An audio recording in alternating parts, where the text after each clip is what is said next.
to proceed with the further problems on the material requirement or the master production schedule. So here we have a problem. Given the product structure tree shown below, compute the net requirements for elements or components A, B, C, D, E to produce 20 units of end item X. There is no stock in hand. So there is an end item X. So X is the end item. X is the end item. So given this structure tree, you need to determine how many units of each of the sub items that X requires. You have to determine how many of these sub items are required to make 20 units of X. So whatever is given to you here is what is needed for 1 unit of X. So how do we solve this problem? We need to make X in 20 units. So 20 pieces of X is required. So how do we go with this? We will break down the structure tree taking it upwards. So for 1 X you need 1 unit of A, 2 units of B and 4 units of E. So every X needs, so you write down every X. For 20 units we need to write it, but we'll write that later.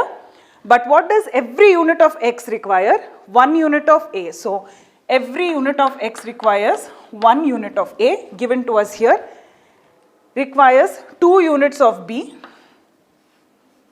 2 units of B and requires 4 units of E. So this is the requirement. These could be sub-assemblies. Okay, so A is one sub-assembly, B is one sub-assembly, E is one sub-assembly, or just a component. A, B, C, E are components that belong to X.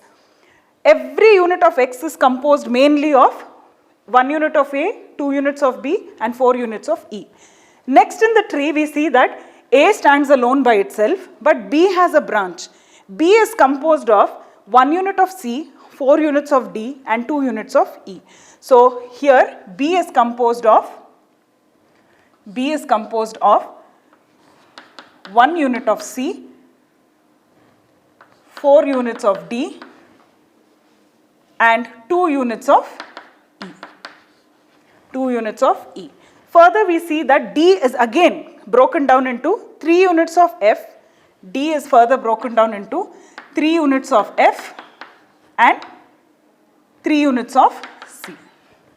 3 units of C. So now if we have to write the product tree, X you write down 20 here. To make 20 X you need 1 unit of A. So 1 unit of A into 20 units of X. For 20 units of X you need 20 units of A. Correct? For every unit of X you need 1 unit of A. So 1 into 20, that becomes 20. Then 2 units of B. 2 units of B for every X. So multiply this by 20 for 20 pieces of X and you get 40 here. Now further if you see 4 units of E. 4 units of E for 20 units of X means 80 units of E are required to make 20 pieces of X. So we need 20 units of A, 40 units of item B, 80 units of component E. Now we know again from this tree that every single unit of B has 1 unit of C, 4 units of D and 2 units of E. We need 2 units of B here, correct? So we have already calculated that we need 40 units of B to make every X. So how many units of C, D, E do you need for 40 units? That is what you need to calculate. So while writing here, we will write 1 into 40. So you need 40 units of C. You need 40 units of C.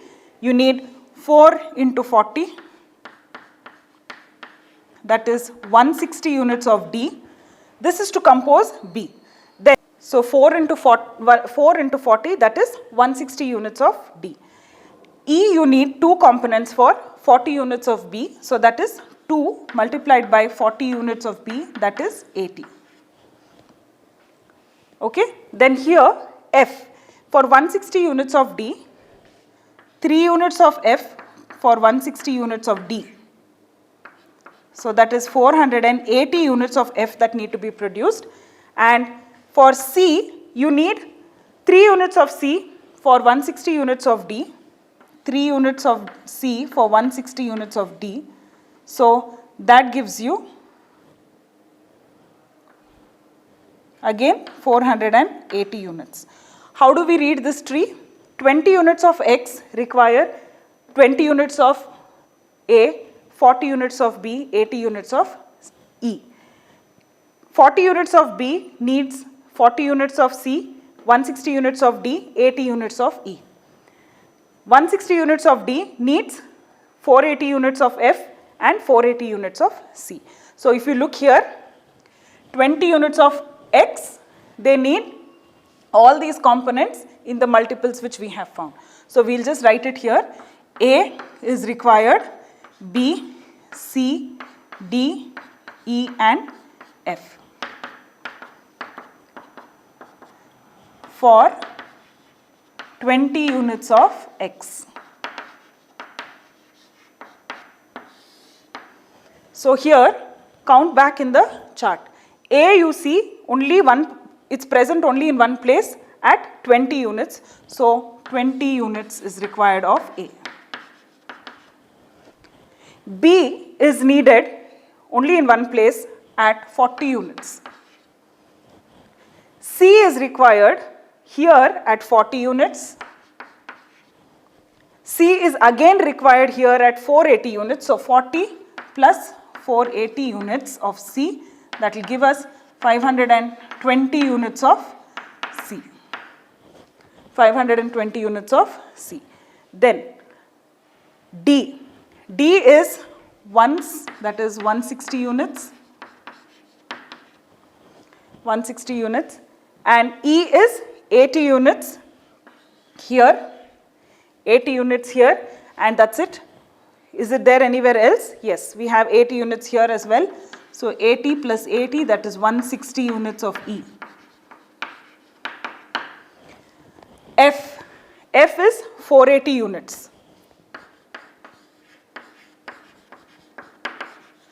So the components of A, B, C, D, E and F are required in these amounts. 20 units of A, 40 units of B, 520 units of C, 160 units of D, 160 units of E and 480 units of F. All these are for 20 units of component X. Also note in this problem, there is no stock in hand. So we are not worried about how much is remaining and we are not taking anything from the backlog or from the stock because there is no stock in hand. In this problem, end item X is not given, the product tree is not given, you need to construct it reading the statement. So the statement says that the end item again here, it is X. So the end item is X.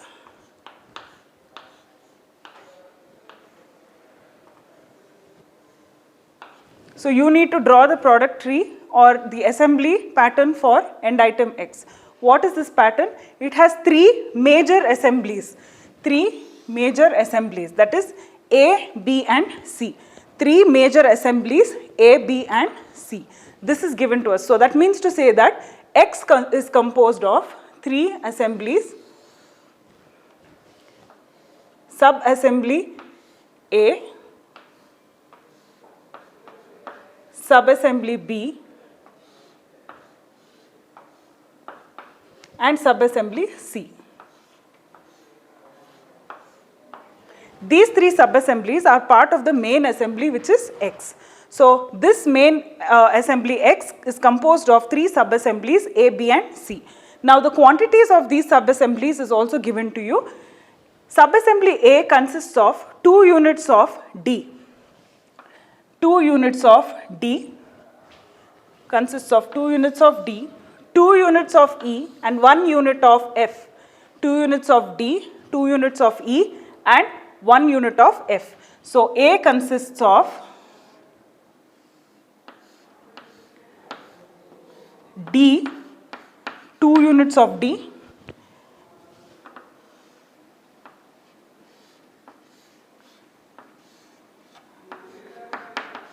two units of E and 1 unit of F. Now, if you go back to the problem and see, it is made from 3 major assemblies. The number of these assemblies is not given. So, we just make an assumption that it is single. Okay, so 1. Next, to make B, component G is required in 1 unit. So, B requires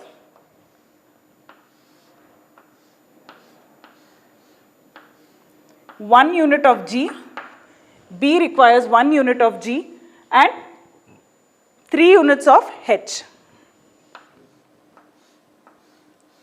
1 unit of G and 3 units of H is required for making subassembly B. Subassembly C requires 2 units of J, subassembly C requires 2 units of J and 1 unit of F. So, this requires J, 2 units of J and 1 unit of F.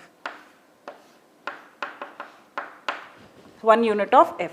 And finally, we see subassembly D requires 2 units of J and 1 unit of K. D further requires 2 units of J and 1 unit of K. So, this is the product structure tree for end item X. Now, you need to consider this product tree and you need to find the quantities of the components A, B, C, D, E, F, G, H, I, J. You need to find out, components A, B, C, D, E, F, G, H, J, K. You need to find out how many of these products are required for making 100 units of X.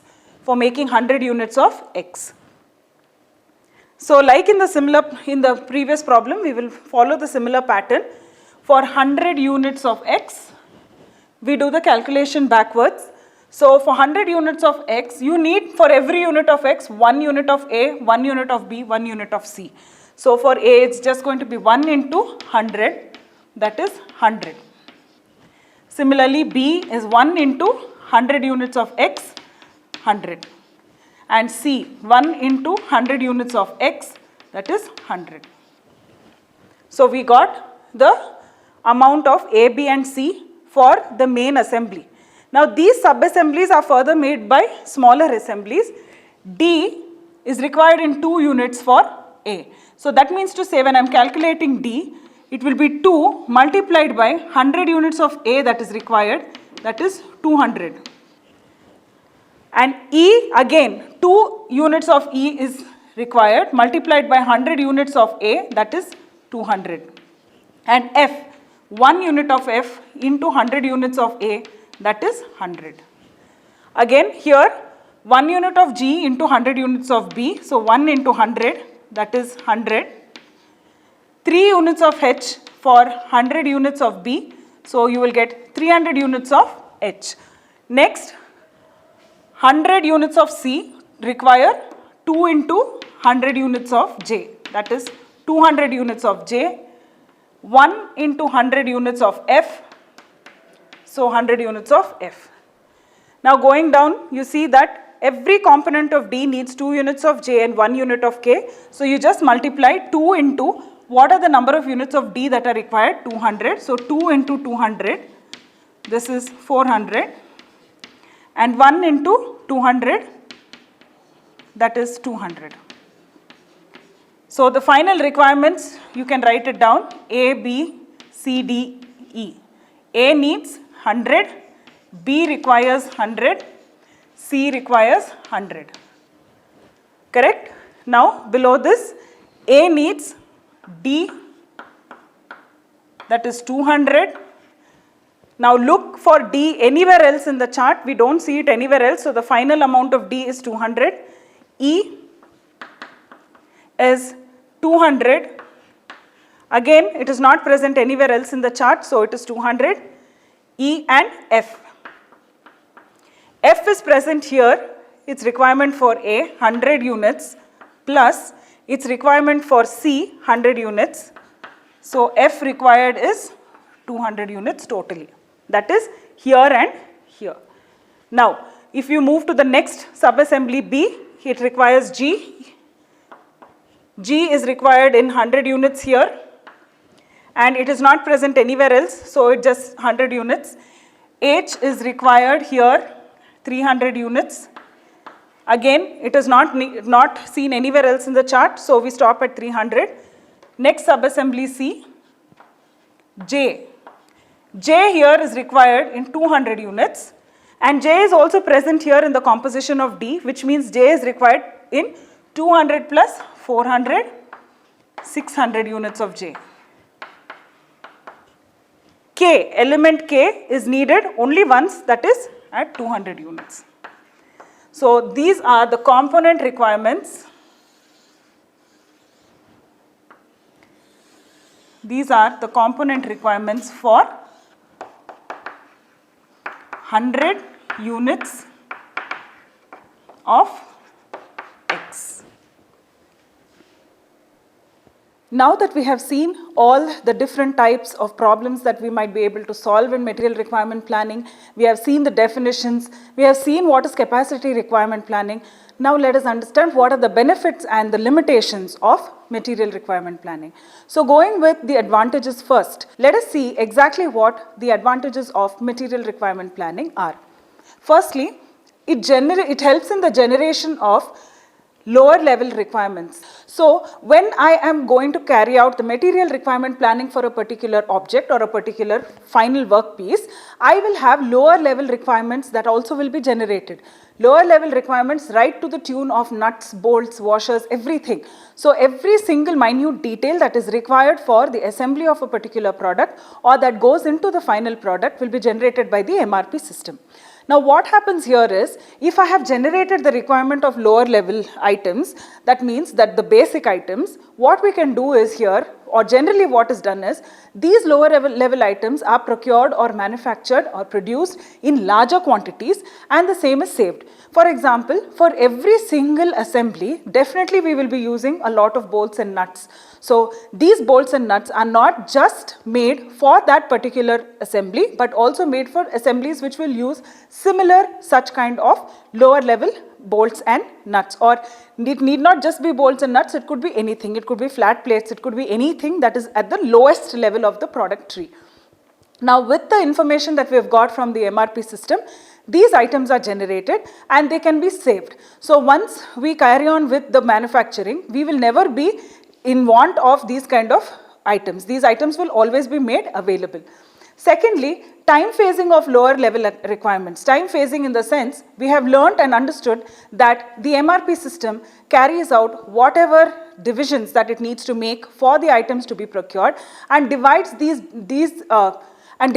requirements into time phase requirements. Those time phase requirements are called as time buckets. So if you recall, the problems had things like in the week 8, you need 600 of a certain item and as such. So once these kind of things are taken into consideration, we can see that there is time phasing that has taken place. Time phasing means this gives us a preparation for emergencies. This gives us a preparation for emergencies, gives us a chance to understand when exactly we are going to receive whatever we have ordered for. So this is the generation of time phase requirements for lower level items. Then planned order releases. Planned order releases help us to plan exactly when we need to carry out an order. So if you recall, again if you recall the MRP sheet, there is a row which corresponds to planned order releases. These planned order releases are orders that were priorly planned or priorly placed. So if you want an item to come to you on a certain date or during a certain time period, the lead time that is given to us in the problem, say for example 3 weeks, it means that it will take us 3 weeks to receive that particular item, and because it is going to take us 3 weeks to receive that item, we need to make a planned order or we need to place the order for that item 3 weeks prior. So that means that we have planned the order correctly in such a way that it reaches us at the exact required time frame. Then we move on to the next one, rescheduling capabilities. What happens here? Why do we have to reschedule? Sometimes there might be a machine breakdown. There might be an economic change. There might be a climatic change. There might be a worker who is not able to be present at work at the correct time. There might be a change in the order. There might be changes anywhere. Logistical changes can take place. The raw material might not be available. Now what do? When we have everything planned because of the MRP, we can actually reschedule. We have a chance to reschedule owing to small changes that might take place. Now major changes, as in changes in layout and all, might not be possible, but we can be prepared for emergencies because of MRP. Utilizing firm planned orders. What do we mean by this firm planned orders? Firm planned orders are orders which are held firmly. It is not held by the firm, it is held firmly, in the sense it is held strongly. So certain things or certain items, like for example a sub-assembly, which we know that will be used for many other assemblies, what we do is, in case there might be a shortage, these are held on to firmly, they are held on to very strongly. So these orders are always available in the organization, they are always manufactured to keep. Now we are not talking about the lowest level items here, we are talking about even sub-assemblies, we are talking about even certain parts, certain spare parts that will be used during the assembly operations. So in such a case, these firm planned orders can be used whenever there is a shortage, whenever there is a damage, whenever there is a workpiece shortage, whenever there is a batch shortage. These are called as firm planned orders. Now how can we use these firm planned orders?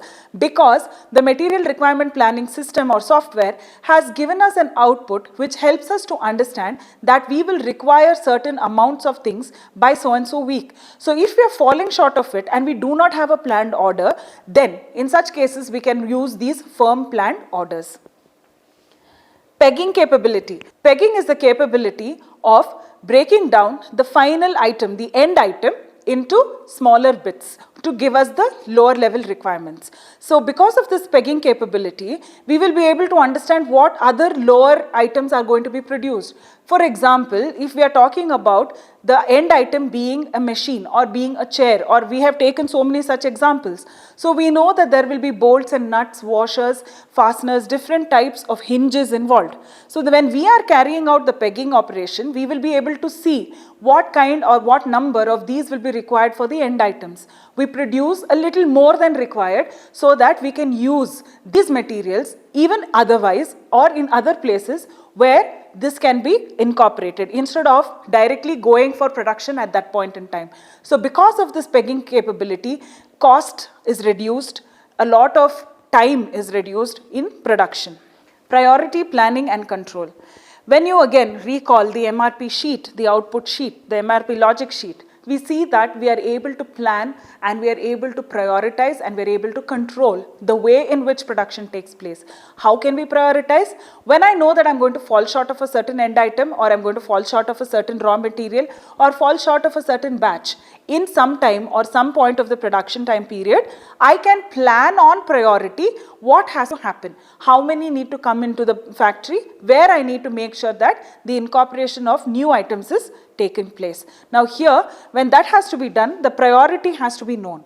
This priority can be known when I use the MRP logic sheet. Also, I am able to control the way the production looks like. I am able to control how the production is taking place because I know what exactly is happening in the organization because of MRP. Now let's see what are the limitations on the other hand for MRP. The first is it is totally dependent on inputs. Now in case these inputs that are entered into the master production schedule, these inputs that are given to the material requirement planning system, whether they are computerized or there is a human error made or whatever it is, if the input is wrong, the output is going to be wrong. The output of the MRP is completely based on the input that is given to the MRP system. It does not generate anything on its own. So the inputs have to be taken care of and the inputs have to be foolproof and flawless. It has to be checked and rechecked in order to get the right kind of answers from the MRP system. Secondly, a robust database has to be maintained. What do we mean by this robust database? A huge database. This huge database has to contain information related to every single minute detail of the final item.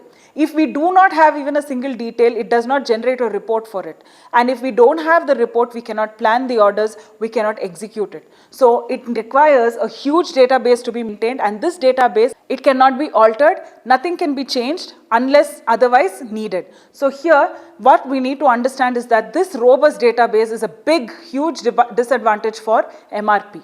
Now, in order to maintain this huge database and be able to run the MRP system, you need to make sure that whoever is the end user of the MRP system has proper training. He or she has to know exactly how to use the MRP software package. This software package is again very expensive. Though a one-time investment, it eats into the capital of the organization. So these are the major disadvantages or the major limitations of using material requirement planning. So with this, we complete the section on material requirement planning, which covers capacity requirement planning, enterprise requirement planning, and details of the master production schedule and material requirement planning schedule. Moving on to the next part of the unit, we are going to deal with what is called as purchasing and supply chain management. What is the meaning of the supply chain management? For example, you want to buy a car.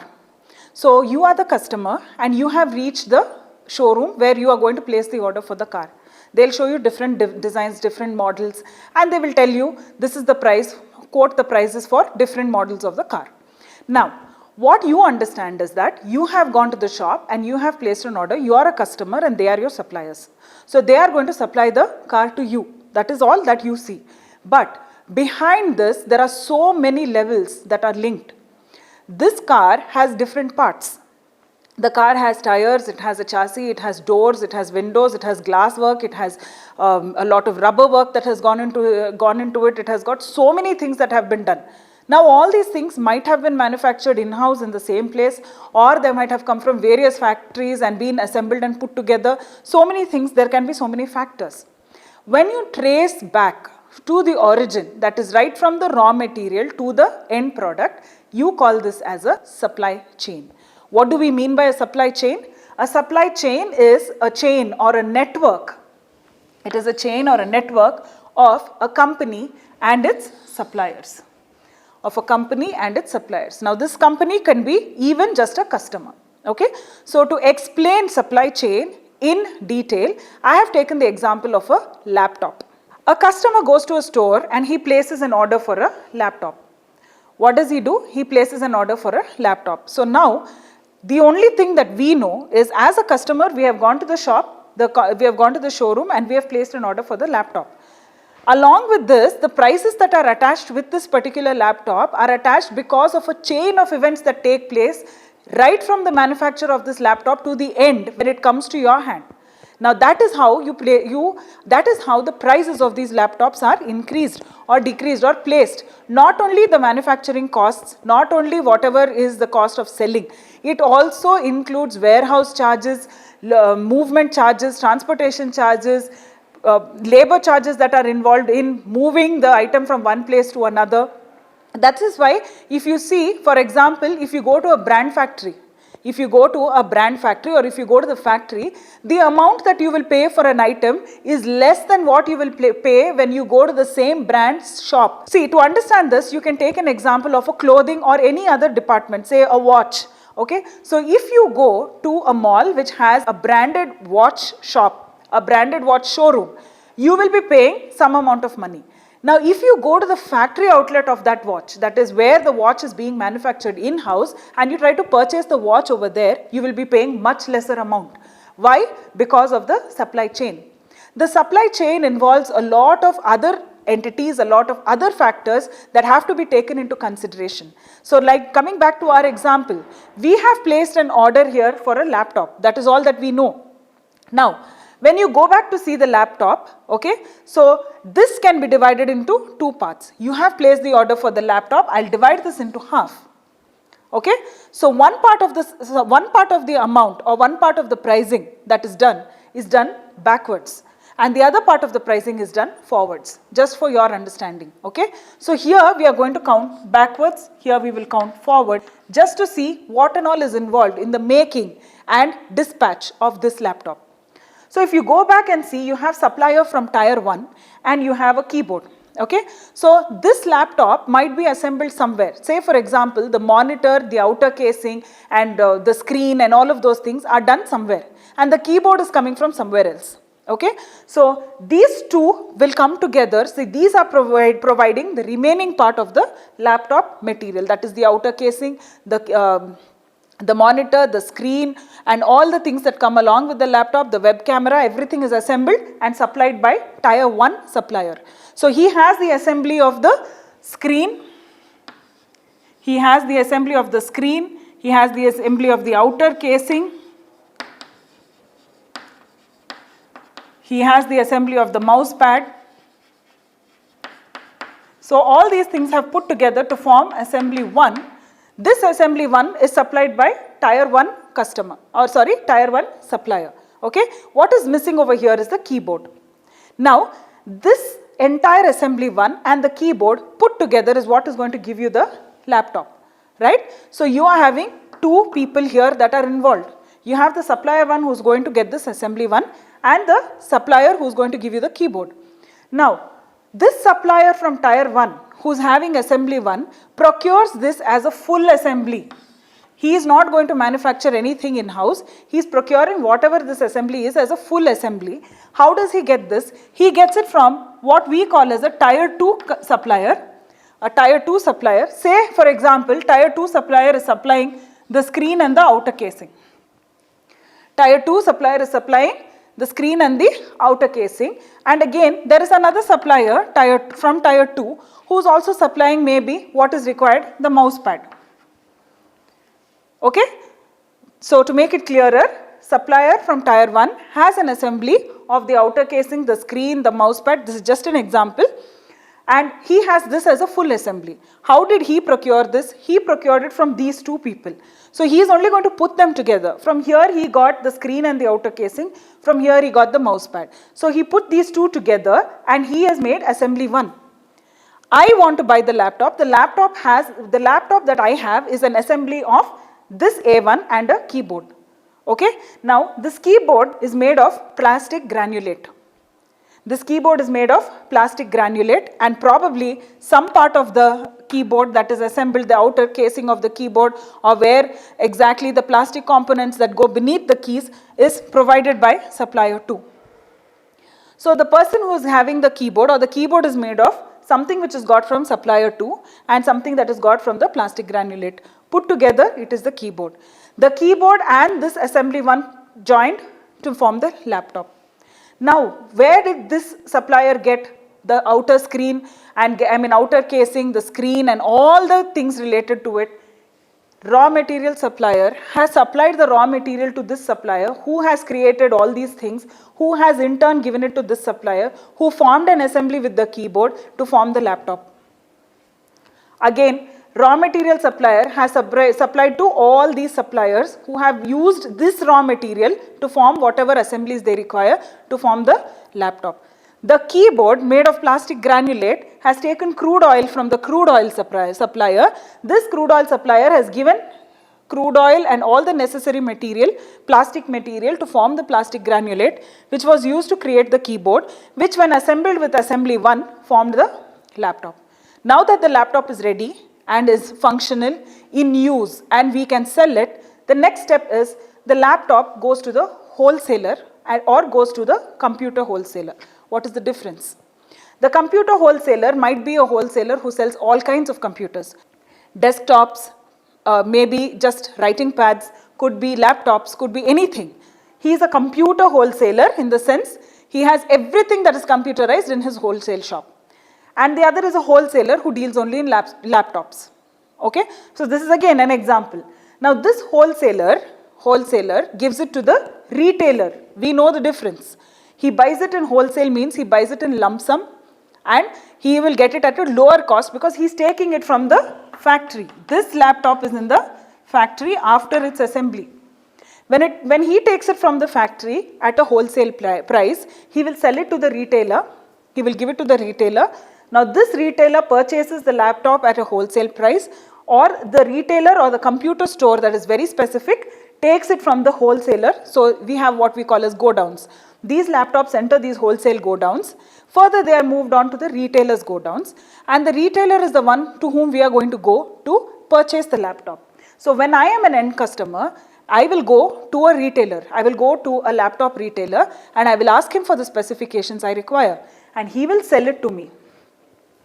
Okay, so if you see the computer store laptop customer we have taken is very specific, but otherwise we can just say that he is an end customer. So what is supply chain management?